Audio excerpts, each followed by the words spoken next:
കേരള ബ്ലാസ്റ്റേഴ്സുമായി ബന്ധപ്പെട്ട ചില അനൌദ്യോഗിക ട്രാൻസ്ഫർ അപ്ഡേറ്റുകൾ കൂടി പുറത്തു വരികയാണ്. ബ്ലാസ്റ്റേഴ്സിൽ നിന്നും പുറത്തു പോകുന്ന താരങ്ങളെക്കുറിച്ചും ബ്ലാസ്റ്റേഴ്സിലേക്ക് വരാൻ സാധ്യതയുള്ള താരത്തെക്കുറിച്ചുമുള്ള അപ്ഡേറ്റുകളാണ് പുറത്തുവരുന്നത്. പുറത്തുവരുന്ന അപ്ഡേറ്റുകൾ അനുസരിച്ച് എല്ലാം ബ്ലാസ്റ്റേഴ്സിന് അനുകൂലമായ നീക്കങ്ങൾ തന്നെയാണ്. കഴിഞ്ഞ സീസണിൽ ബ്ലാസ്റ്റേഴ്സ് സ്വന്തമാക്കുകയും എന്നാൽ പരിക്ക് കാരണം ഒരൊറ്റ മത്സരം പോലും കളിക്കാൻ സാധിക്കാതെ വരികയും ചെയ്ത ഓസ്ട്രേലിയൻ മുന്നേറ്റതാരം ജോഷുവ സോട്ടിരിയോയുമായുള്ള കരാർ ബ്ലാസ്റ്റേഴ്സ് റദ്ദാക്കിയതാണ് ആദ്യ അപ്ഡേറ്റ്.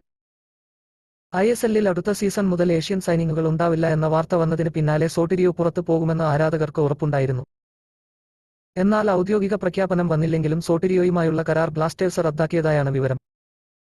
അതേസമയം ക്ലബ്ബ് വിടുമെന്ന് റൂമറുകൾ പ്രചരിച്ച രാഹുൽ KP കേരള ബ്ലാസ്റ്റേഴ്സിൽ പുതിയ കരാർ ഒപ്പുവെക്കാൻ സാധ്യതയുണ്ടെന്ന് ചില സ്പോർട്സ് കണ്ടന്റ് റൈറ്റർമാർ പങ്കുവെക്കുന്നുണ്ടെങ്കിലും ഇത് എത്രമാത്രം വിശ്വാസയോഗ്യമാണെന്ന കാര്യത്തിൽ ഉറപ്പ് പറയാനാവില്ല.